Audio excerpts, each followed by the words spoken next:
Halo, assalamualaikum. Terima kasih sudah klik video ini. Oke, jadi di video kali ini saya cuma ingin berbagi pengalaman. Pengalaman saya yang hampir 10 tahun ini menjadi perawat hemodialisa atau cuci darah. Nah, kadang-kadang selama saya menjadi perawat hemodialisa, tidak jarang atau tidak sedikit pula pasien gagal ginjal kronik yang mana mereka sudah disuruh oleh dokter harus menjalani terapi cuci darah, namun mereka menolaknya. Nah, apa saja konsekuensi atau apa yang terjadi apabila pasien gagal ginjal kronik ini menolak untuk dilakukan tindakan cuci darah? Nah, bersama saya Nurse Ranu di video kali ini saya akan membahasnya. Tapi buat kalian yang belum subscribe channel Ranu GS, silahkan subscribe channel Ranu GS dulu dan nyalakan tombol loncengnya agar kalian bisa menerima notifikasi video-video terbaru dari channel Ranu GS pastinya.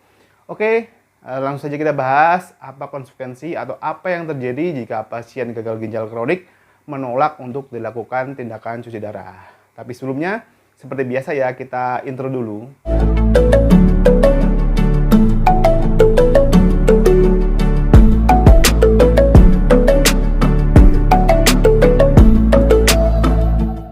Seperti yang kita tahu bahwa fungsi ginjal itu kan banyak sekali. Di antara fungsi ginjal itu adalah dia mengeluarkan zat-zat sisa metabolisme atau zat limbah dari dalam darah kita yang tidak dibutuhkan, disaring melalui ginjal, kemudian dikeluarkan lewat urin. Nah, darah yang bersih tersebut nanti diedarkan kembali ke seluruh tubuh. Nah, fungsi ginjal yang lain adalah untuk mengatur keseimbangan cairan dalam tubuh kita. Kemudian juga untuk mengatur tekanan darah atau tensi, yang mana ginjal sendiri menghasilkan hormon renin-angiotensin, yaitu hormon yang untuk mengatur tekanan darah agar tekanan darah kita ini tidak terlalu tinggi. Kemudian juga ginjal memproduksi hormon eritropoietin, yang mana hormon eritropoietin ini untuk mematahkan sel darah merah sehingga kita tidak kekurangan volume darah. Nah, pada pasien gagal ginjal kronik, fungsi-fungsi ginjal yang sudah saya sebutkan tadi itu berkurang ataupun bisa hilang sama sekali. Nah, tujuan daripada terapi hemodialisa atau cuci darah ini menggantikan fungsi-fungsi ginjal yang berkurang tadi. Seperti misalkan fungsi filtrasi atau penyaringan zat-zat sisa metabolisme atau zat limbah dari tubuh itu bisa digantikan melalui tindakan cuci darah. Nah, kemudian juga misalkan fungsi dari mengatur keseimbangan cairan, di mana misalkan tubuh kelebihan cairan akibat dari fungsi ginjal yang mengatur keseimbangan cairan tadi berkurang, itu bisa digantikan dengan terapi hemodialisa atau cuci darah.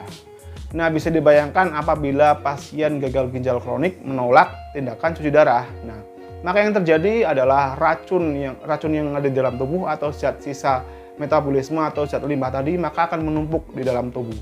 Nah, kalau sudah menumpuk di dalam tubuh, maka yang terjadi adalah seorang itu bisa saja terjadi mual muntah. Mual muntahnya ini tidak hanya mual muntah biasa ya, seperti penyakit MAH atau penyakit tipes. Itu mual muntahnya ini mual muntah yang sangat hebat gitu ya. Bahkan beberapa pasien itu ada yang sampai hanya mencium aroma bumbu masakan saja sudah muntah gitu ya. Mungkin seperti orang hamil kali ya.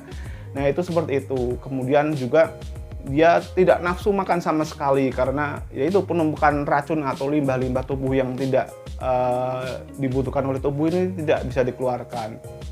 Kemudian yang terjadi juga apabila cairannya sudah menumpuk sampai ke paru-paru. Nah, ini bisa menyebabkan sesak nafas tentunya. Nah, kemudian juga apabila racun-racun ini tidak dibuang, kemudian juga ginjal tidak bisa mengeluarkan hormon eritropoietin yang sebagai pematahkan sel darah merah tadi, kemudian yang terjadi dalam tubuh pasien ini akan menjadi lemas yang sangat lemas karena dia kekurangan hemoglobin atau kekurangan sel darah merah.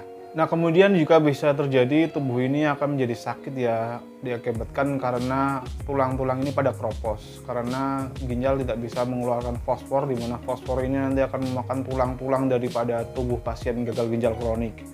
Nah, kemudian juga yang terjadi tubuh ini bisa menjadi bengkak-bengkak ya, bengkak di perut atau yang bisa disebut dengan asites, atau juga bisa bengkak-bengkak pada ekstremitas seperti kaki, kemudian juga biasanya di wajah juga bisa bengkak.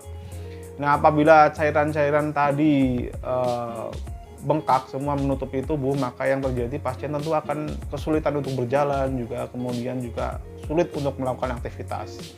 Nah, kemudian juga jika sampai terjadi uremik atau penumbukan ureum gitu ya. Nah, bisa jadi pasien ini tidak sadarkan diri. Nah, kemudian kemungkinan bisa terjadi koma. Nah, apabila koma, maka kemungkinan jika bisa menjadi kematian.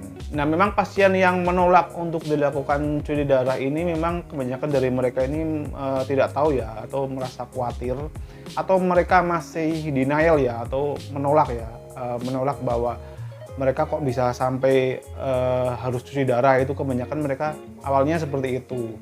Nah, saya sudah selipkan video, nanti bisa muncul di atas ini ya, video yang sudah saya buat beberapa bulan yang lalu, video yang sudah lama sudah saya pernah buat.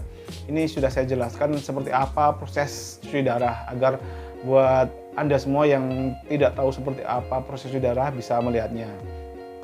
Nah, ironisnya mereka yang menolak untuk cuci darah ini justru mereka menempuh pengobatan alternatif, di mana pengobatan alternatif ini justru akan semakin membahayakan, karena kebanyakan berdasarkan pengalaman saya itu pengobatan alternatif yang justru kontraindikasi, sangat-sangat kontraindikasi dengan penyakit gagal ginjal kronik. Seperti misalkan mereka biasanya malah meminum air kelapa muda, itu kan biasanya kan untuk membersihkan ginjal gitu ya. Itu kan justru kalau minum air kelapa muda akan semakin membahayakan, karena kalium yang terkandung di dalam air kelapa muda ini kan menjadikan pasien menjadi sesak nafas. Kemudian juga beredar tuh di internet kan banyak tuh minum rebusan air sukun nanti bisa untuk menyembuhkan gagal ginjal, atau kadang-kadang saya menemukan judul kayak gini, jangan cuci darah dulu, minum rebusan air ini, air seledri misalkan, ini ampuh untuk membersihkan ginjal atau untuk menyembuhkan gagal ginjal gitu ya. Nah, sebetulnya minum rebusan air atau misalkan minum air kelapa muda ini tidak sepenuhnya salah, karena maksud saya penyakit ginjal itu kan banyak, tidak hanya gagal ginjal gitu ya.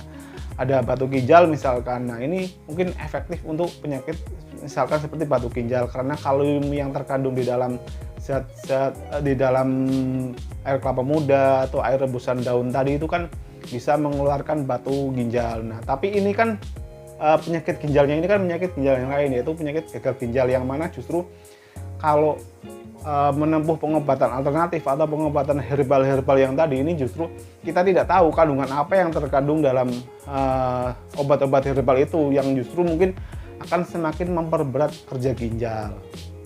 Nah, saran saya, kalaupun misalkan ingin berobat alternatif, pilih yang tidak aneh-aneh ya, dalam arti tidak disuruh mengkonsumsi minum-minuman herbal atau apa, misalkan bisa terapi ruqyah gitu, itu kan lebih aman ya, karena hanya didoakan saja gitu ya. Kemudian juga tetap ya, kalaupun harus alternatif, harus karena sudah disuruh dokter harus cuci darah ya harus. Karena apa? Karena jika penanganannya ini tidak cepat atau lambat, nanti kerusakan daripada fungsi ginjal tersebut akan semakin parah. Justru dengan dilakukan cuci darah justru akan membuat fungsi-fungsi ginjal yang masih ada, yang mungkin masih ada ini justru akan semakin melindungi fungsi-fungsi ginjal yang masih ada. Jadi ginjalnya ini tidak semakin rusak gitu.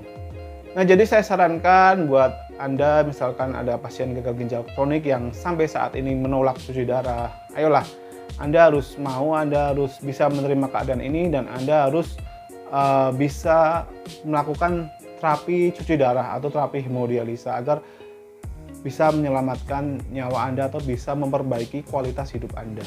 Nah, memang mungkin sangat berat ya harus menjalani cuci darah, atau kebanyakan pengalaman saya nih, ada pasien yang mereka awalnya mau cuci darah, tapi melihat kondisi, kok saya harus cuci darah terus gitu ya, sampai kapan atau sampai seumur hidup saya harus cuci darah gitu kan, mungkin mereka menolak, terus kemudian berhenti, cuci darahnya berhenti, terus lama kok nggak pernah datang cuci darah. Itu mereka ternyata alternatif.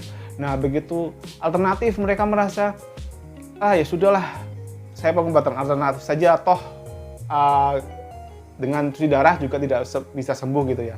Namun kemudian mereka yang berobat alternatif itu justru nanti akan datang lagi ke rumah sakit dengan kondisi yang lebih parah. Bahkan mungkin bisa tidak sadarkan diri atau sudah koma atau dengan kondisi ginjal yang semakin parah, terus kemudian justru dengan berbagai macam komplikasinya. Nah, saran saya ya buat pasien Anda yang saat ini masih takut untuk cuci darah, ayo harus Anda harus cuci darah, karena ini merupakan tindakan yang boleh dikata, mohon maaf, akan menyelamatkan hidup Anda.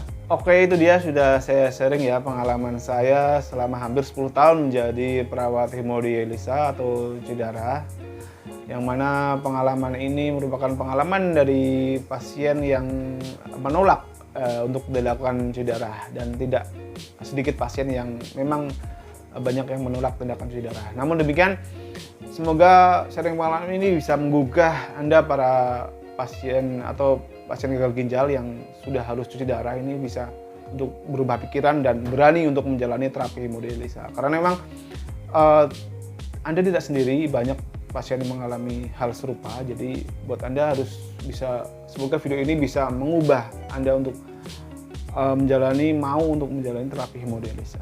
Oke, sekian dulu video kali ini. Buat Anda yang masih bingung, silahkan drop di kolom komentar yang ingin bertanya, atau bisa juga kunjungi akun Instagram saya di @ranu_gadis. Anda bisa DM yang mau menanyakan atau mungkin ide-ide atau saran-saran untuk video selanjutnya. Oke, sampai di sini video kali ini. Terima kasih sudah menyimak. Saya Nur Ranu. Sampai jumpa di video-video saya selanjutnya. Wassalamualaikum.